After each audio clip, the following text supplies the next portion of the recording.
Chief secretary Jawahar Reddy నడిపించిన యంత్రాంగంతో ఎంతోమంది వృద్ధులు, వితంతువులు, దివ్యాంగులు, పింఛన్దారులంతా కూడా నానా ఇబ్బందులు పడ్డారు, నానా బాధలు పడ్డారు. ఏప్రిల్ నెలలో, మే నెలలో వాళ్ళ బాధల వర్ణాతీతం. ఉద్దేశపూర్వకంగా, దురుద్దేశపూర్వకంగా, కావాలని ఎన్నికల ప్రక్రియలో జగన్మోహన్ రెడ్డి ప్రభుత్వకి మంచి జరగాలని, ఓట్లు పడాలని దుర్మార్గపు కుట్రలో chief secretary Jawahar Reddy, Surf CEO Muralidhar Reddy, ఎవరైతే ఈ అధికార యంత్రాంగం ఉన్నారో వాళ్ళందరూ కూడా కలిసి ఏదైతే ఏప్రిల్ నెలలో సచివాలయాల దగ్గరికి రప్పించారు. ఎంతోమంది పదుల సంఖ్యలో ఆ రోజు వివిధ పత్రికల్లో, మీడియాలో వార్తలు వచ్చాయి. ఎండ వేడికి, ఆ రోజున 45 డిగ్రీల సెంటీగ్రేడ్కి వేడిమికి వృద్ధులు నానా బాధలు పడి, ఇబ్బందులు పడి, మరి సాక్షి ఛానల్లో, వాళ్ళ ఛానల్లో అయితే 60 మంది చనిపోయినట్టుగా గత 2 నెలల్లో వార్తలు పుంకానుగా వేశారు. వీటన్నిటికీ కూడా కారణం మీ జగన్ నాటకం, మీ దుర్మార్గం, మీ పైచాచికత్వం. రాజకీయ క్రీడలో అధికార యంత్రాంగాన్ని, అధికార పార్టీకి లబ్ధి చేయాలని అమాయకులైన పింఛన్దారుల్ని నానా బాధలు పెట్టారు. మహిళలను కానీ, వృద్ధులను కానీ, అవ్వలను కానీ, తాతలను కానీ. ఏప్రిల్ నెలలోనేమో సచివాలయాల చుట్టూ రప్పించారు, మే నెలలోనేమో బ్యాంకుల చుట్టూ తిప్పారు.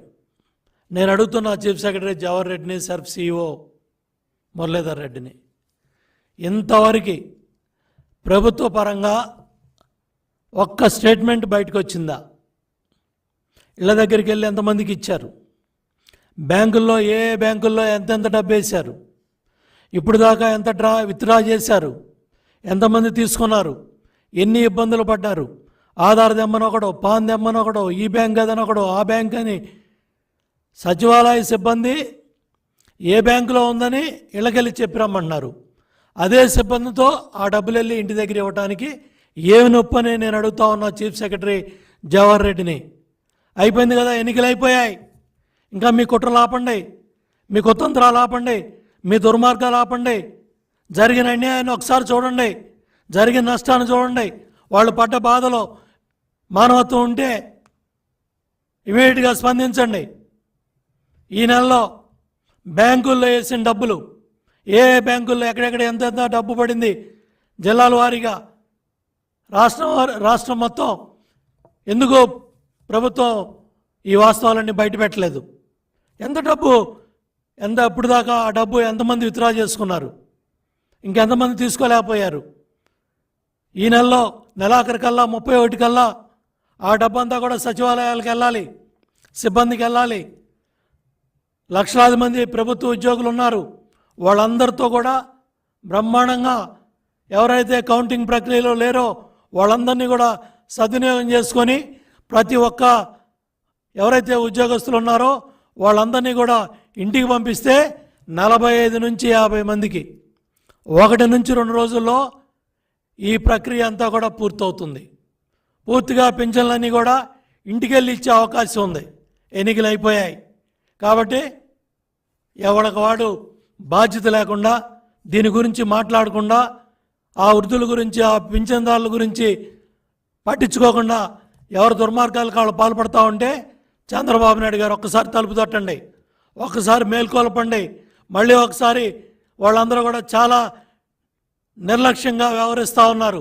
మరొకసారి మేల్కొల్పి ఆ పింఛన్దారులకి ఇంటి దగ్గరే పెన్షన్ వెళ్ళాలి, పంపించండి, పంపించమని గట్టిగా ప్రశ్నించండి, కళ్ళు తెరవమని చెప్పండి. చీఫ్ సెక్రటరీకి ఎన్నికలు అయిపోయాయి, జగన్మోహన్ రెడ్డి పని అయిపోయింది, ఇంకా మీరు స్వామిభక్తి కట్టిపెట్టండి.